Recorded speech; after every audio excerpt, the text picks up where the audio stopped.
Electromechanical relay electrically operated switch होता है। किसी सर्किट के साथ रिले लगाकर इस सर्किट को लो पावर इलेक्ट्रिकल सिग्नल से कंट्रोल किया जा सकता है। फॉर एग्जांपल पीएलसी और किसी भी कंट्रोलर की आउटपुट से मिलने वाला सिग्नल लो पावर होता है जो कि डायरेक्ट लोड को कंट्रोल नहीं कर सकता। तो इसलिए पीएलसी या कंट्रोलर की आउटपुट से मिलने वाला सिग्नल रिले को दिया जाता है और रिले लोड को ऑपरेट करवाती है। और इसी तरह एक से ज्यादा सर्किट्स को एक ही इलेक्ट्रिकल सिग्नल से कंट्रोल करने के लिए रिले का इस्तेमाल किया जाता है। और इसके अलावा रिले को इस्तेमाल करके कंट्रोल पैनल के अंदर डिफरेंट किस्म के लॉजिक्स बनाए जाते हैं। कॉन्टैक्ट्स और पोल्स के लिहाज से रिले की 6 इकसाम हैं। Single pole single throw normally open, single pole single throw normally close, single pole double throw, double pole double throw, triple pole double throw, 4 pole double throw relay. हम बारी बारी इन सब टाइप्स को एक्सप्लेन करते हैं।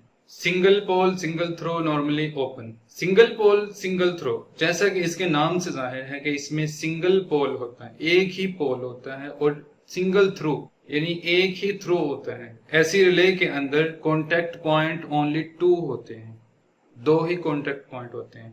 तो अगर ये कॉन्टैक्ट पॉइंट नॉर्मली ओपन हो तो उस रिले को single pole single throw normally open relay कहा जाएगा। और अगर ये दोनों पॉइंट नॉर्मली क्लोज हो तो इस रिले को single pole single throw normally close relay कहा जाएगा। इस किस्म की जो रिलेज होती हैं single pole single throw normally open या नॉर्मली क्लोज, ये 4 पिन रिले होती हैं, यानी इनमें पिन्स की तादाद 4 होती है। इसमें 2 पिन इसकी कॉइल की और बाकी की 2 पिन इसके कॉन्टैक्ट्स की होती हैं। और इसके बाद single pole double throw relay. Control panel में कॉमन इस्तेमाल होने वाली जो रिलेज हैं वो डबल थ्रू ही होती हैं। डबल थ्रू का मतलब कि इसमें जो कॉन्टैक्ट्स हैं वो नॉर्मली ओपन और नॉर्मली क्लोज दोनों ही होते हैं और एक पॉइंट कॉमन होता है। अगर कॉन्टैक्ट्स की तादाद 3 हो जिसमें एक कॉमन, एक नॉर्मली ओपन और एक नॉर्मली क्लोज, तो इसको डबल थ्रू कहा जाएगा। डबल थ्रू का मतलब इलेक्ट्रिकल सिग्नल कॉमन से 2 तरफ जा सकता है, नॉर्मली ओपन की तरफ भी और नॉर्मली क्लोज की तरफ भी। यानी नॉर्मल हालत में नॉर्मली क्लोज पे जाएगा, जैसे रिले ऑपरेट होगी तो नॉर्मली ओपन की तरफ जाएगा। तो ऐसी रिले की जो पिंस की तादाद है वो 5 होती है, 3 इसके कॉन्टैक्ट्स के पॉइंट और 2 कॉइल के पॉइंट। और double pole double throw, double throw का मतलब 3 पिन वाले कॉन्टैक्ट्स हैं जिसमें नॉर्मली ओपन नॉर्मली क्लोज और कॉमन पॉइंट है। और अगर इस तरह के कॉन्टैक्ट्स डबल हों तो उसको double pole double throw relay कहा जाएगा। तो इसमें डेफिनेटली पिन्स की तादाद 6 + 2 8 हो जाएगी। ऐसे रिले को 8 पिन रिले कहा जाता है। और इसी तरह triple pole double throw relay, इसमें जो डबल थ्रू वाले पोल्स की तादाद है वो 3 होती है और इस रिले को 11 पिन रिले कहा जाता है। और 4 पोल डबल थ्रू रिले, इसमें डबल थ्रू वाले पोल्स की तादाद 4 होती है और ऐसी रिले की पिन्स की तादाद 14 होती है, इसलिए इसको 14 पिन रिले भी कहा जाता है। और रिले के कनेक्शंस समझने के लिए मैं यहाँ पर एक एग्जांपल दूंगा, क्योंकि आने वाली वीडियोस में हम मुकम्मल सर्किट्स बनाएंगे और उसमें आपको रिले अच्छी तरह समझ में आ ही जाएगी। लेकिन एग्जांपल के तौर पर सपोज करें कि हमारे पास एक फैन है, उसको हमने 12 वोल्ट की बैटरी और 12 वोल्ट की मेन सप्लाई टू 20 वोल्ट की होगी, जिसको कन्वर्टर लगाकर 12 वोल्ट में कन्वर्ट किया है। हमारे पास 2 सप्लाई हैं, एक तरफ मेन सप्लाई से आने वाले 12 वोल्ट, दूसरी तरफ बैटरी से आने वाले 12 वोल्ट। और हमने इन पे एक फैन चलाना है और उसका फंक्शन इस तरह हो कि अगर मेन सप्लाई ऑन है तो फैन मेन सप्लाई पे चलता रहेगा और अगर मेन सप्लाई कट ऑफ हो जाएगी तो फैन ऑटोमेटिकली बैटरी की सप्लाई पर शिफ्ट हो जाएगा। तो इस काम के लिए कौन सी रिले चाहिए? अब देखिए यहाँ पर हमारे पास टर्मिनल पॉइंट्स कितने हैं, पॉजिटिव और नेगेटिव।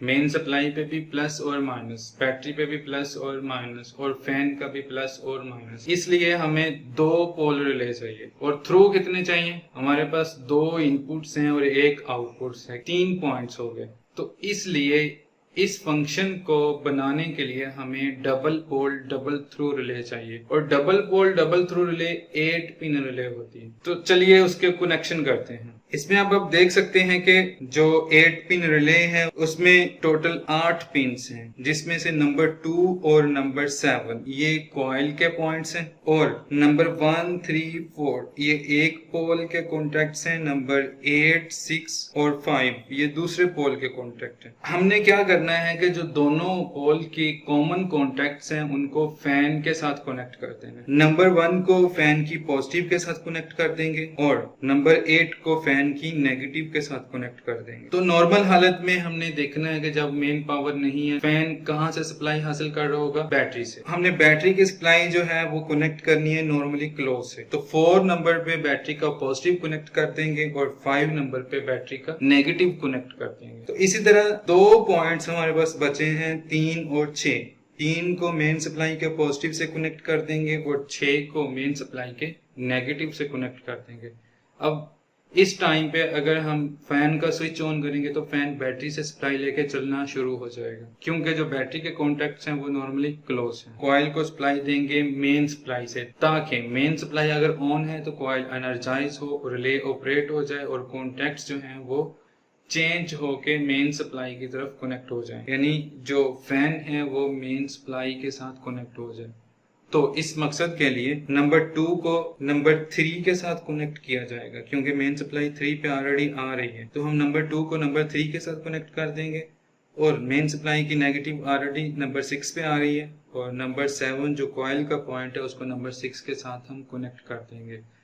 तो अब आप स्क्रीन पर देख सकते हैं कि मेन पावर ऑन है। मेन पावर ऑन होने की वजह से रिले फैन को मेन पावर के साथ कनेक्ट करवा रही है और फैन मेन पावर से सप्लाई लेके चल रहा है। और अगर हम मेन पावर को कट ऑफ कर देते हैं फैन ऑटोमेटिकली बैटरी से पावर लेके चलना शुरू हो जाएगा। और अब बात करते हैं रिले की रेटिंग्स पर। रिले की रेटिंग 2 तरह की होती है, इसकी कॉइल रेटिंग और कॉन्टेक्ट रेटिंग।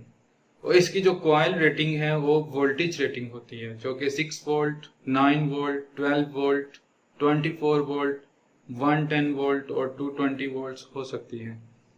और इसके जो कॉन्टेक्ट्स रेटिंग है वो वोल्ट्स और करंट्स दोनों पर मुश्तमिल होती है, जो कि 9 एम्पेयर, 10 एम्पेयर, 12 एम्पेयर और 24, 30 वोल्ट्स और 220 वोल्ट्स हो सकती है।